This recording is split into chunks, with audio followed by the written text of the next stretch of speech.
Programme news watch میں ناظرین ایک بار پھر آپ کو خوش آمدید کہتے ہیں۔ تازہ ترین خبر یہ آئی ہے کہ سندھ کے وزیر داخلہ ذوالفقار مرزا چھٹی پر بیرون ملک جا رہے ہیں، لہٰذا جو سندھ میں وزارت داخلہ کا جو قلمدان ہے وہ سندھ کے وزیر اعلیٰ سید قائم علی شاہ کے پاس ہوگا۔ اس سے پہلے بھی یہ خبریں آ رہی تھیں کہ شاید یہ فیصلہ کر لیا گیا ہے کہ سندھ میں جو وزارت داخلہ کا قلمدان ہے وہ اب تبدیل کر دیا جائے گا۔ اس کے ساتھ ساتھ اہم ترین ملاقاتیں ہوئی ہیں سندھ کے وزیر داخلہ، اس کے ساتھ ساتھ وزیر اعلیٰ اور گورنر کی بھی آپس میں تفصیل سے مشاورت ہوئی ہے۔ اصل میں ہو کیا رہا ہے اور اس بارے میں کیا کہا جا رہا ہے، کیا ان سے وزارت لے لی گئی ہے یا پھر وہ واقعی چھٹی پر جا رہے ہیں، اسی بارے میں ہم بات کریں گے۔ اور اس کے لیے ہمیں جوائن کیا ہے کراچی سے دنیا نیوز کے نمائندے اور سینئر کورسپونڈنٹ رفیق بھٹو نے۔ جی رفیق، بتائیے کیا صورتحال ہے، کیا اطلاعات ہیں اس حوالے سے آپ کے پاس؟ جی ابھی گورنر ہاؤس کراچی میں اس زمن میں ایک نئے وزیر جو کہ ذوالفقار مرزا کے قریبی ساتھی ہیں اور توہین عدالت کا سپریم کورٹ میں سامنا کر رہے ہیں، شرجیل میمن کو وزارت کا حلف دے دیا گیا ہے اور انہیں محکمہ اطلاعات کا قلمدان بھی دیا گیا ہے، جس کے بعد وزیر اعلیٰ سندھ، گورنر اور وزیر داخلہ سندھ ڈاکٹر ذوالفقار مرزا کے درمیان بند کمرے میں اجلاس ہوا، جس میں کے بعد وزیر اعلیٰ نے گورنر ہاؤس میں میڈیا سے مختصر بات چیت کرتے ہوئے اعلان کیا کہ وزیر داخلہ سندھ ڈاکٹر ذوالفقار مرزا لمبی چھٹیوں پہ علاج کے لیے بیرون ملک جا رہے ہیں اور لہٰذا وزارت داخلہ کا قلمدان جو ہے وزیر اعلیٰ سندھ کے پاس رہے گا۔ جاوید، جیسا کہ آپ کے علم میں یہ ہے کہ متحدہ قومی موومنٹ اور ڈاکٹر ذوالفقار مرزا کے درمیان کئی سالوں سے اختلافات تھے اور متحدہ قومی موومنٹ وزیر داخلہ سندھ سے سخت ناراض تھی اور انہوں نے یہ بھی مطالبہ کیے رکھا تھا، وہ اعلان تو نہیں کرتے تھے لیکن اپنے اجلاسوں میں ہمیشہ ان کا یہ مطالبہ رہا تھا کہ ڈاکٹر ذوالفقار مرزا کو وزارت سے ہٹایا جائے یا ان سے وزارت داخلہ کا پورٹ فولیو واپس لیا جائے۔ رفیق، یہ جس طرح ڈاکٹر ذوالفقار مرزا کی پوزیشن ہے پیپلز پارٹی کے اندر، ظاہر ہے ڈاکٹر ذوالفقار مرزا، ڈاکٹر فہمیدہ مرزا، اس حوالے سے اگر اس فیصلے کو دیکھا جائے، اگر تو یہ فیصلہ ہوتا ہے، یہ تو بڑا اسٹرانگ فیصلہ ہوگا پیپلز پارٹی کا یہ۔ جی بالکل، لیکن پیپلز پارٹی اپنی متحدہ قومی موومنٹ جو وفاق میں بھی بڑی اتحادی جماعت ہے پاکستان پیپلز پارٹی کی، اور ان کے 25 اراکین قومی اسمبلی میں ہیں اور پیپلز پارٹی کو اپنی حکومت قائم رکھنے کے لیے ان 25 ووٹوں کی بڑی ضرورت ہے۔ سندھ میں تو پیپلز پارٹی کی اکثریت ہے، بغیر ایم کیو ایم کے سندھ میں پیپلز پارٹی اپنی حکومت قائم رکھ سکتی ہے، لیکن اگر متحدہ قومی موومنٹ قومی اسمبلی میں اپوزیشن پر بیٹھ گئی اور انہوں نے دوسری جماعت کے ساتھ اپنا اتحاد قائم کر لیا تو پیپلز پارٹی کی حکومت رہنا مشکل ہوگی۔ ٹھیک ہے، بہت بہت شکریہ رفیق بھٹو، ہمیں اپڈیٹ کر رہے تھے کہ ظاہر ہے یہ اگر یہ ایسا فیصلہ ہوا ہے تو یہ پیپلز پارٹی کی جانب سے ایک بڑا مضبوط اور اسٹرانگ فیصلہ ہوگا کہ پیپلز پارٹی کو ہر صورت میں اپنی حکومت کو قائم رکھنا ہے اور متحدہ قومی موومنٹ کو بھی مطمئن کرنا ہے۔ اب ہم بات کریں گے کہ دورہ ویسٹ انڈیز کے لیے پاکستان کرکٹ ٹیم کا اعلان کر دیا گیا ہے۔ سینئر کھلاڑی آرام کریں گے جیسا کہ پاکستان کے کپتان شاہد آفریدی نے بھی کہا تھا، اور نئے کھلاڑیوں کو شامل کیا گیا ہے۔ کیا توقعات رکھنی چاہیے اس دورے سے، اسی پر بات کرنے کے لیے ہمیں جوائن کیا ہے پاکستان کرکٹ بورڈ کے پاکستان کرکٹ کے چیف سلیکٹر جناب محسن حسن خان نے۔ خان صاحب، بہت شکریہ، آپ نے ہمیں جوائن کیا۔ کافی نئے کھلاڑیوں کو، 4 نئے کھلاڑیوں کو موقع دیا گیا ہے۔ اس سے پہلے بھی آپ نے ورلڈ کپ میں تجربہ کیا تھا نئے کھلاڑیوں اور سینئر کھلاڑیوں کا، وہ تجربہ کامیاب رہا تھا، ان سے کیا توقعات ہیں آپ کی؟ جی جاوید صاحب، پہلے تو السلام علیکم اور شکریہ بہت بہت۔ سلام۔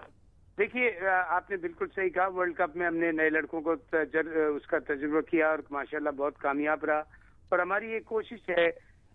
جاوید بھائی، میں یہاں ایک بات ہی کہتا جاؤں کہ میں یہ مت سوچیے گا کسی پہ تنقید کر رہا ہوں، لیکن الحمدللہ میں اس نیت سے کام کرنے آیا ہوں کہ پاکستان کرکٹ کے لیے کام کر کے کچھ دے کے جاؤں، اس لیے مجھے جتنی اللہ تعالیٰ نے دولت شہرت دی ہے، عزت دی ہے، وہ عزت دی ہے سب سے بڑھ کے وہ پاکستان کی وجہ سے اور کرکٹ کی وجہ سے۔ تو میں چاہتا ہوں کہ میں جب تک بھی میں اس پوسٹ پہ کام کر رہا ہوں تو ہم ایک نئی ٹیم بنائیں۔ اسی کے دیکھیے، ہمارے جو سینئر گریٹ پلیئرز ہیں جو اس وقت آن دا ورج آف ریٹائرمنٹ ہیں، کوئی سال بھر کھیلے گا، کوئی 1.5 سال کھیلے گا میکسیمم، لیکن ہم چاہ رہے ہیں اسی دوران ہم کم سے کم ایک اچھی اور نئی اور ینگ لڑکوں کی ایک تگڑی ٹیم تیار کر لیں۔ تو اس میں اپنے کرکٹ بورڈ کا بہت شکر گزار ہوں، چیئرمین کرکٹ بورڈ کا، اپنے کپتان کا، اپنے کوچ کا، اور ہم نے پوری میری سلیکشن ٹیم ہم نے بیٹھ کے یہ فیصلہ کیا کہ ہم ینگ لڑکے انٹروڈیوس کریں کہ جو بالکل فریش بلڈ آئے، تگڑے لڑکے آئیں اور آ کے پاکستان ٹیم کو ایک الحمدللہ ایک بہتری کی طرف ہم لے جا سکیں، اس لیے کہ ہمارے سینئر پلیئرز اب ریٹائرمنٹ کی ایج پہ آ گئے ہیں۔ اچھا خان صاحب، اس میں عبدالرزاق نے گلہ کیا ہے، وہ کہہ رہے تھے کہ مجھے اچھی پوزیشن پہ نہیں کھلایا گیا جس کی وجہ سے میری پرفارمنس متاثر ہوئی۔ عبدالرزاق کا گلہ سامنے آیا ہے۔ جی جاوید صاحب، میں نے سنا کہ اس نے گلہ کیا۔ دیکھیے اب جب ایک دفعہ ٹیم ٹور پہ چلی جاتی ہے تو ورلڈ کپ کی ٹور مینجمنٹ اس کا سارا فیصلہ کرتی ہے کہ کون سی پلینگ 11 کھیلے گی، کون سا پلیئر کس جگہ کھیلے گا، اور ٹور مینجمنٹ ہر کچھ چیز دیکھ کے فیصلہ کرتی ہے۔ کبھی وہ صحیح ہو جاتا ہے، کبھی بائی مسٹیک غلطی سے بھی ہو جاتی ہے۔ تو رزاق نے پرابلی یہ فیل کیا ہوگا کہ اس کی صحیح جگہ پہ وہ نہیں کر پایا، لیکن میں یہاں گارنٹی سے کہہ سکتا ہوں کہ اس کو کیا کہتے ہیں زبردستی کو یہ نہیں کیا گیا ہوگا کہ رزاق جیسے پلیئر کو ضائع کیا جائے، لیکن میں اس کی بڑی قدر کرتا ہوں۔ Razzaq still a brilliant all rounder, one of the best maybe in the world, اور پاس کا جو اس کا ریکارڈ ہے اس نے کمال کے میچز پاکستان کو جتائے ہیں۔ اسی طرح یونس خان، عمر گل، کامران اکمل نے بھی بڑی اچھی پرفارمنسز دی ہیں۔ تو ان پلیئرز کو بالکل یہ ایسا فیل میرے حساب سے نہیں کرنا چاہیے کہ سلیکشن کی ایز اے چیف سلیکٹر میں آپ کو بتا رہا ہوں، اور with consultation with Pakistan cricket board, chairman, P C B, captain, coaches, کہ ہم ان لڑکوں کو ابھی ریسٹ دیں، اور جب ان کی اگر ضرورت پڑی تو ان فیوچر بلائیں گے۔ لیکن جاوید صاحب، ہمیں نئے لڑکے لے کے آنا ہے، ہمیں نیا بلڈ ٹیم میں ڈالنا ہے کہ ہم نئے ٹیم کو تشکیل دیں، اور جلد سے جلد سال بھر میں 1.5 سال میں ہم ایک ٹیم کو تیار کریں۔ ہاں، ایک بہت ضروری بات میں آپ کے پروگرام کے ذریعے کہنا چاہتا ہوں کہ میں نے کہیں سنا یہ کہا گیا ہے کہ کسی ویسٹ انڈیز ٹیم کو کمزور نہ سمجھا جائے کہ وہاں ینگ لڑکے بھیج کے کہ وہ کچھ نہیں ہے۔ دیکھیے، ہم نے ویسٹ انڈیز کو کمزور سمجھ کے ہم نئے لڑکے نہیں بھیج رہے، ہم پاکستان کو تگڑا کرنے کے لیے نئے لڑکے بھیج رہے ہیں کہ ہم دیکھیں کہ کون سے نئے لڑکوں کو ہم چانس دیتے ہیں اور کون سا لڑکا اس کا فائدہ اٹھاتا ہے، ٹیم میں اپنی جگہ بناتا ہے۔ ہمارے پاس ابھی کم سے کم 15 سے 20 لڑکے لائن میں کھڑے ہوئے ہیں، اور ہم یہ ویسٹ انڈیز کا ٹور، اس کے بعد ایک چھوٹا سا آئرلینڈ کا ٹور ہے، پھر زمبابوے کا ٹور ہے، اس میں ہم یہ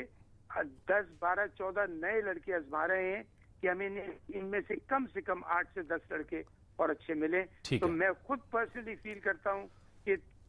پلیئر اور ٹیم وہ اچھی ہوتی ہے جو اچھی ٹیموں کے خلاف اور مشکل کنڈیشن میں پرفارم کرے، اور لیٹس ہوپ کہ جو بھی نئے لڑکوں کو چانس مل رہا ہے وہ اپنی پوری محنت سے اس اپرچونٹی کو گریب کرے گا۔ بہت شکریہ محسن حسن خان صاحب نے ایک بڑا اہم نقطہ اٹھایا ہے، اور وہ یہ کہہ رہے تھے کہ ہم نے ویسٹ انڈیز کی کمزور ٹیم کو دیکھ کے اپنی ٹیم نہیں بنائی، بلکہ ہم نے پاکستان کو تگڑا کرنا ہے، اور پہلا بھی ان کا جو ایکسپیرینس تھا سینئر اور جونیئر کا ورلڈ کپ کے اندر وہ کامیاب ثابت ہوا ہے، اور ہم توقع رکھتے ہیں کہ یہ بھی کامیاب ہوگا۔ وقت ہوا چاہتا ہے ایک بریک کا، اور بریک کے بعد ہمارے اس پروگرام کا سلسلہ جاری ہے۔